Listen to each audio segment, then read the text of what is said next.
श्रीमद् भगवद गीता के स्वाध्याय सत्र में आप सभी का हार्दिक स्वागत है। एक दो सूचनाएं देने के बाद हम आगे की चर्चा को आगे बढ़ाएंगे। एक सूचना तो यह है कि 4 दिसंबर को प्रत्येक वर्ष हम लोग ब्रह्मलीन स्वामी हरिओम जी महाराज का पुण्य दिवस, पुण्यतिथि मनाते हैं। घोषणा तो कुछ उसी प्रकार से की थी, लेकिन बाद में ये जानकारी मिली कि 4 तारीख को ग्रहण भी है, सूर्य ग्रहण। और वो जो सूर्य ग्रहण है वो यद्यपि हो सकता है यहाँ दिखाई ना दे, लेकिन सूतक उसका यहाँ पर भी है। इसलिए सब लोगों ने वहाँ पर विचार ये किया कि उस दिन भंडारा क्योंकि संभव नहीं हो पाएगा, इसलिए थोड़ा सा कार्यक्रम में परिवर्तन किया। 4 तारीख को सुबह के समय में उसकी आपके पास सूचना पहुंच जाएगी। सुबह के समय समाधि पूजन और ये सारे कार्यक्रम, गीता का पाठ है, विष्णु सहस्त्रनाम का पाठ है, ये सब तो होगा। लेकिन जो भंडारा है उनकी पुण्य स्मृति में वो 16 तारीख को, जो हमारे परम पूज्य परमाध्यक्ष जी महाराज श्री स्वामी किशोरदास जी महाराज की पुण्यतिथि है, उसी के साथ में संपन्न होगा। एक तो ये सूचना थी। दूसरी सूचना ये थी कि दिल्ली मिशन में जितने भी महापुरुष हैं जिनका दिसंबर में जो है वो ब्रह्मलीन पद को प्राप्त होना हुआ है, उन सभी के प्रति 26 तारीख को, 26 दिसंबर को इकट्ठा सामूहिक रूप से सबके प्रति अपनी श्रद्धांजलि अर्पित की जा रही है दिल्ली मिशन के द्वारा। और जैसा कि हम सभी जानते हैं और जिसकी पूर्व आपको सूचना भी दी थी, 14 तारीख को अर्थात 14 दिसंबर को गीता जयंती का पावन उत्सव है।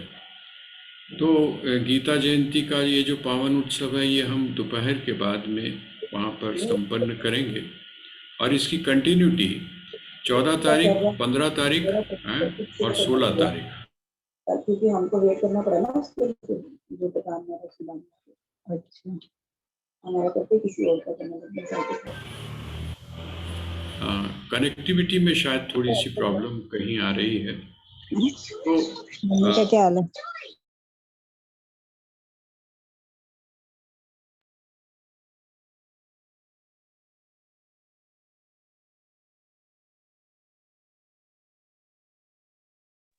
आवाज नहीं आ रही। हाँ, वो मैं म्यूट हो गया था जी। सामूहिक प्रभाव शायद कहीं पड़ता होगा कि अगर कोई म्यूट ना करे तो फिर म्यूट जो है वो अब या तो जाते जाते वो मेरे को म्यूट कर देते हैं। एक मुझे याद है, एक स्वामी गोविंद प्रकाश जी महाराज एक बात सुनाया करते थे कि उस समय बच्चे भी आते थे वहाँ सम्मेलन। आज चलिए इसी मूड में हम आगे अपने इस कार्यक्रम को प्रारंभ करते हैं। तो वो एक बच्चा जो था वो बार बार हल्ला कर रहा था, वो जो सत्संग हो रहा था। तो बच्चे तो फिर बच्चे हैं, उनको तो अपनी मस्ती से लेना देना है। तो वो बहुत तंग कर रहा था, बार बार तंग कर रहा था। वो जो स्वामी जी थे वो बार बार बोल रहे थे कि भाई ये बच्चे को ले जाओ, सत्संग में जो है वो बड़ा व्यवधान आ रहा है। तो जब एक बार हो गया, 2 बार हो गया, 3 बार हो गया, तो बच्चा जो है वो तो बच्चा ही है ना। तो उसकी जो माँ है वो उठकर स्वामी जी के पास में आई और उनको बोलती है, महाराज जी एक गल दसो मुन्नू तो तुसी तो समझदार लगते हो। वो जो संत थे उन्होंने कहा ये माता क्या कह रही है। वो माता कहती है तुसी तो समझदार लगते हो। हाँ जी, तो एक काम क्यों नहीं कर दे, वो तो उन्होंने तो मैं चुप नहीं करवा सकती, उन्होंने बच्चे तो मैं चुप नहीं करवा सकती, पर तुसी तो समझदार हो। मतलब समझ गए, मतलब ये कि तुसी समझदार हो, तुसी चुप हो जाओ कम से कम। तो वही चीज यहाँ है कि हम लोग बार बार बोलते हैं कि म्यूट कर लीजिए, म्यूट कर लीजिए, म्यूट कर लीजिए। तो उन्होंने कहा कि चलो कोई बात नहीं, बाकी म्यूट नहीं होते, असी तुहानू म्यूट कर देने। तो ऐसा भी होता है। चलिए, बड़ी ऐसे ऐसे हंसते रहना चाहिए हम लोगों को अपने जीवन में, क्योंकि यही जो हंसना है, ये यही सिखाती है श्रीमद् भगवत गीता। प्रतिकूलता में अनुकूलता के प्रति विश्वास करना, और ये सब यही चीज़ जो है परीक्षा होती है हमारी। तो मैं आपसे कह रहा था कि 14 तारीख को जो गीता जयंती का पर्व है, वो हम लोग वहाँ पर क्योंकि सुबह के टाइम मनाए तो अच्छा ये लगा कि सब लोग अपना वहाँ अपने अपने कार्यों से निवृत्त हो लेंगे, और जिन्होंने 14 तारीख को भी बाहर से भी अगर आना है तो वो लोग सुबह पहुँच जाएंगे। दोपहर के बाद का हमने रखा है कि 4 से 6 का भी रख सकते हैं, 3 से 5 का, इस तरह से। तो गीता जयंती का हम उत्सव मनाएं, और मतलब गीता जयंती का, और उसके बाद में फिर श्रीमद् भगवत गीता का हम पाठ करें। ये आप ऐसा समझ लीजिएगा कि इसको आप टूर मत समझिएगा, पिकनिक का टूर मत समझिएगा। यहाँ पर जब आप आ रहे हैं तो थोड़ा सिंसियरिटी से, और कुछ परिवारों का जो रिस्पांस है वो मेरे पास पहुँच भी चुका है। दिल्ली से कुछ लोगों का रिस्पांस है, अभी और भी आएगा, क्योंकि हमने जो 10 तारीख है वो आखिरी दी थी, ताकि आगे 13-14 और लोकल जो हैं वहाँ पर देहरादून में भी जो लोग लोकल हैं, राम प्रेमी जो सच में इंटरेस्टेड हैं और आके रुकना चाहते हैं, तो वो आएँ। और 14 तारीख को दोपहर के बाद हम लोग मिलकर गीता जयंती का पर्व मनाएंगे, बिना किसी तामझाम के। उसमें गीता पाठ होगा, विष्णु सहस्त्रनाम का भी पाठ हम करेंगे, या ये इस तरह से हम पाठ करेंगे। पाठ करने के बाद में फिर हम श्रीमद् भगवत गीता के महत्व को उसके ऊपर प्रयास करेंगे कि जूम के ऊपर ही, क्योंकि वो जूम के ऊपर होगा, तो वो जो है वो हम प्रयास करें। ये जो 4 तारीख का जो प्रोग्राम है, ये भी ये जो समाधि पूजन वगैरह तो होगा, उसके बाद में इसी पर ही या आपको और भी सूचना दी जाएगी, जूम पर ही स्वामी हरिओम जी महाराज के प्रति जो भावांजलि है वो अर्पित की जाएगी, उनके जीवन के विभिन्न पक्षों को लेकर। और जैसा मैंने निवेदन किया 14, 15, 16, तो 14 की दोपहर के बाद फिर 15 का पूरा दिन आपके पास में है। 3 सेशन हम उसमें कर सकते हैं, और पूरा उसका कार्यक्रम आपके पास पहुंच जाएगा। और 16 तारीख को हमारे पूज्य स्वामी जी महाराज की बरसी है, तो उस बरसी के साथ में ही जो भंडारा है वो ये भी साथ में जोड़ दिया जाए।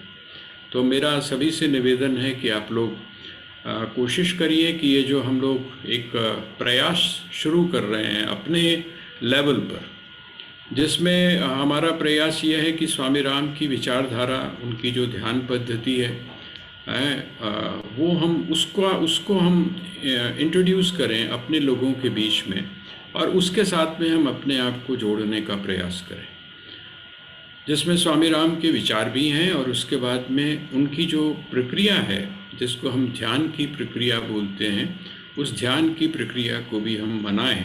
क्योंकि स्वामी जी जो थे, स्वामी किशोरदास जी महाराज, उनकी एक छोटी सी पुस्तक आपने देखी होगी, ध्यान निर्गुण और सगुण का, और उसी की चर्चा हम लोग आजकल श्रीमद् भगवत गीता के माध्यम से भी कर रहे हैं कि किसको अधिकार है इस बात का कि वो निर्गुण की उपासना करे, और कौन पात्र है इस बात का कि वो सगुण की उपासना अपने जीवन में जोड़े।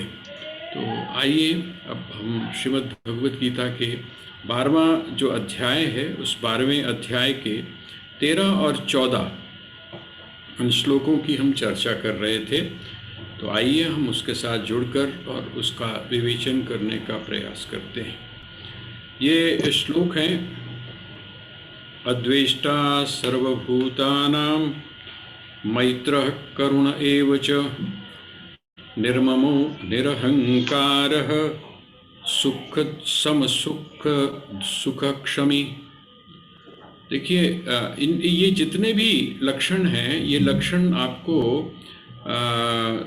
ज्ञान के जो क्षेत्र है या ज्ञान की जो भूमि है उसके बारे में भी, जहाँ आप स्थित प्रज्ञ का लक्षण पढ़ते हैं वहाँ पर भी किसी न किसी रूप में ये आए। इसी तरह से जब आप ज्ञान के साथ में जब कर्मयोग की आप बात करते हैं तो वहाँ पर भी इसी तरह के लक्षण कुछ आए हैं। मतलब इनसे ये पता चलता है कि जो बेसिक चीज़ है जिसको हम आंतरिक प्रक्रिया बोलते हैं, वो आंतरिक प्रक्रिया या आंतरिक योग्यता, आंतरिक साधना एक ही जैसी है। आप कर्म की साधना करें तो भी आपको वही सब चीज़ें करनी हैं, और यदि आप भक्ति की साधना करें तो भक्त भी कौन है, वो उसमें कोई अंतर आपको अलग से दिखाई नहीं देगा। जो कसौटी है वो कसौटी आपको एक ही तरह की दिखाई देगी। यहाँ आता है अद्वेष्टा सर्वभूतानां, अर्थात समस्त प्राणियों में क्या रखे, द्वेष का भाव न रखे। अद्वेष्टा सर्वभूतानां, मैत्रः, मित्रता हो उसकी, करुण एवच, और उसके भीतर करुणा। करुणा का मैंने कल आपके सामने करुणा और दया का जो अंतर है वो स्पष्ट किया था।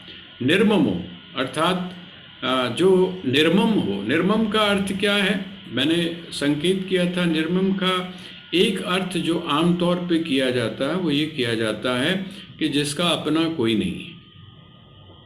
अपना कोई नहीं, अपनत्व बुद्धि जिसके अंदर नहीं है। ये जब नेगेटिव अर्थ में जाता है तो निर्मम का अर्थ होता है निष्ठुर, जिसके अंदर हृदय नाम की कोई चीज़ नहीं है। ऐसा निष्ठुर, जिसको आप निर्दयी भी बोल सकते हैं, है ना, जिसके अंदर किसी भी प्रकार का ममत्व, जिसमें किसी भी प्रकार की ममता, जिसमें किसी भी प्रकार का अपनापन ना हो, उसको बोलते हैं निर्मम। और निर्मम का जब आप पॉजिटिव साइड लेते हैं, अर्थात जब अध्यात्म के अंदर उसका अर्थ लेते हैं, तो निर्मम का अर्थ होता है कि कोई उसका नहीं है। इसका मतलब सभी उसके। किसी एक विशेष व्यक्ति के साथ में उसका ममत्व नहीं है, किसी एक विशेष व्यक्ति को वो अपना नहीं मानता है, बल्कि सबको अपना मानता है। आप बिल्कुल वो उदाहरण अपने सामने ले आइए जहाँ पर स्वामी राम कहते हैं कि राम सबका है और सब राम के। ये जो एक स्थिति है, ये स्थिति निर्मम की है। निर्ममो निरहंकार, जिसमें किसी भी प्रकार का अहंकार नहीं है। मुश्किल काम है ये निरहंकार होना, लेकिन जैसा मैं आपसे निवेदन कर चुका हूँ कि उसकी क्वांटिटी को, उसकी जो क्वांटिटी है उसको धीरे धीरे करके कम किया जा सकता। आप में अहंकार जो है वो कम हो। और अहंकार कब होगा, अर्थात आप सहज कब होंगे, जब आपको ये बात समझ में आ जाएगी कि जिसके साथ जोड़कर आपको अहंकार है, जिसके साथ में जुड़कर आप में मैं की वृत्ति है, उस मैं की वृत्ति से जुड़ी हुई जितनी भी वस्तुएं हैं वो स्थायी नहीं। आपको शरीर का अहंकार किस बात को लेकर होता है, जब आप शरीर को स्थायी मान लेते हैं। आपको बुद्धि को लेकर मैं बुद्धिमान हूँ, इस प्रकार का अहंकार कब होता है, जब आप ये मान लेते हैं कि मैं सदैव बुद्धिमान ही रहूँगा। लेकिन आप अपने जीवन में देखते हैं कि बड़े बड़े जो लोग हैं, जो बहुत बलशाली थे, जिनको बहुत यश और ऐश्वर्य की प्राप्ति हुई थी, जिस समय आप उनके जीवन के अंतिम क्षणों को देखते हैं या जीवन को देखते हैं, तो उनमें अप डाउन आपको बता देता है कि नहीं, ये सारी चीज़ें क्या हैं, अस्थाई हैं। ये सारी चीज़ें सदैव रहने वाली नहीं हैं। और जो चीज़ सदैव रहने वाली नहीं है उसको लेकर अहंकार किस बात का है। अब आप बाई चांस आप किसी के घर में जाते हैं और उस घर में जाकर उस घर को आप अपना मानकर और उसके साथ में अपने अहंकार को जोड़ लेते हैं। अब जैसे कोई बैंक में व्यक्ति है, बैंक का जो कैशियर है, एक बड़ा अच्छा एग्जाम्पल है कि बैंक का जो कैशियर है वो उस बैंक की जो संपत्ति है उसको अपनी अगर मानने की भूल कर बैठे तो क्या होगा। क्या वो उसका है? कहते नहीं, उसका नहीं है, बल्कि वो तो अस्थाई है, वो तब तक होता है, उसमें भी उसका अधिकार विशेष एक सीमा तक होता है। इसी तरह से हम भी इस बात को समझें कि हम किस चीज़ का अहंकार कर रहे हैं। हमारा जो अहम है, हमारा अहम किसके कारण पुष्ट हो रहा है? धन की वजह से, जन की वजह से, हैं हमारी पीछे हैं बड़ी बहुत बड़ी सपोर्ट खड़ी हुई। ये सारी जो चीज़ें हैं, जिस समय हम इस संसार की क्षणिकता को देखना प्रारंभ कर देते हैं, उसकी क्षणिकता का जब हमको अनुभव हो जाता है कि ये सदैव रहने वाला नहीं। आप किस सौंदर्य पर हम अभिमान करते हैं जब ये सुंदरता हमेशा रहने वाली नहीं। अभी पीछे एक बार मेरे ख्याल से 2 या 3 साल पहले की बात है, एक स्टेज के ऊपर जितने भी अपने समय के जो फिल्म के नायक थे या नायिकाएं थी, उनको एक बार दिखाया गया था। अब किसी ज़माने में जो लोग किसी को कुछ समझते नहीं थे, अपने सौंदर्य के सामने बहुत सुंदर माने जाते थे, अब उनके चेहरे के ऊपर क्या आ गया? अब उनके चेहरे के ऊपर झुर्रियाँ आ गई।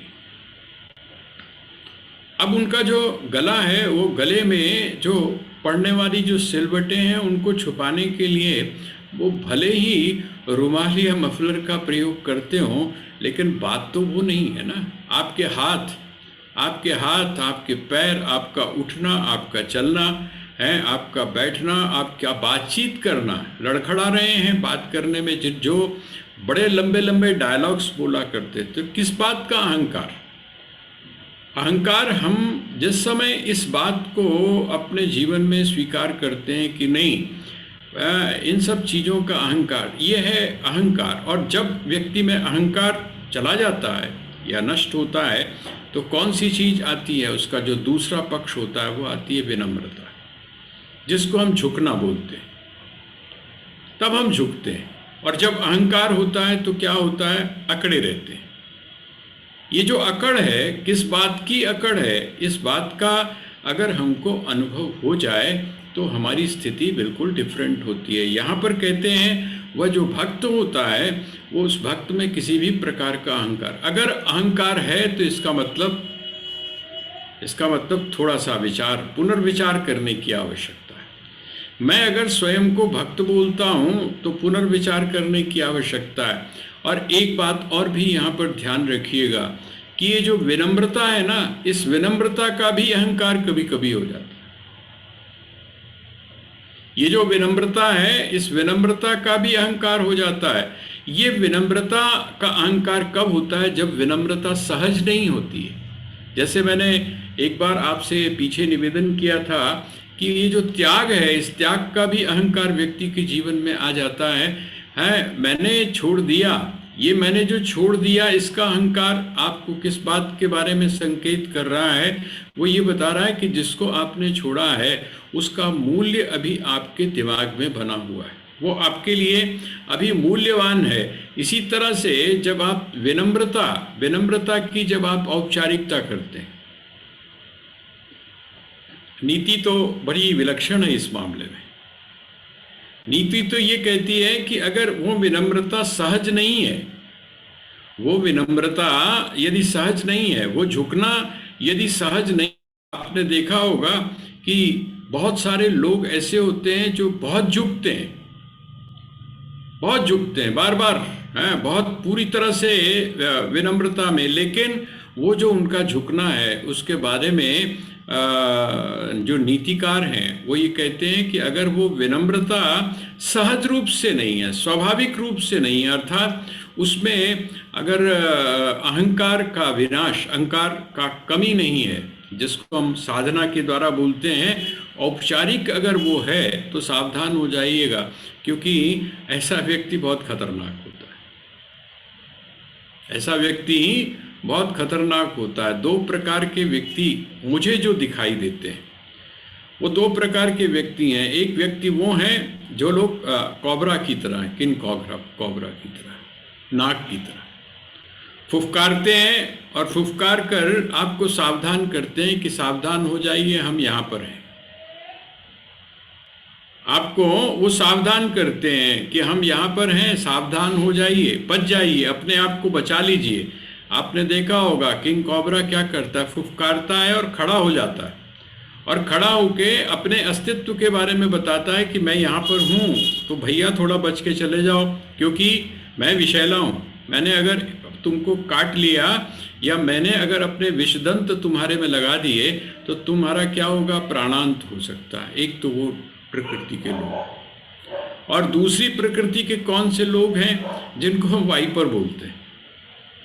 वाइपर वाइपर कौन से होते हैं? वाइपर वो होते हैं जो जिनका पता ही नहीं चलता है, उस बिल्कुल संकोच अर्थात अपने पूरे शरीर को सिकोड़ लेते हैं, और पूरे शरीर को सिकोड़ कर ऐसे बना लेते हैं जैसे स्प्रिंग होता है, और उसके बाद जैसे ही आप उनके उस सीमा में प्रवेश करते हैं, वो पता नहीं कब आपको विष का दंश जो है, अर्थात वो जो विष के दांत हैं, वो आपके शरीर में आपका जो नर्व सिस्टम है उसके अंदर गड़ा दें, और आपको समझ ही ना आए कि क्या हुआ। आपको लगे जैसे किसी कोई पिन लगा था या कोई कांटा लगा था, लेकिन वो कांटा नहीं होगा, बल्कि वो क्या होगा, वो सर्प का दंश होगा।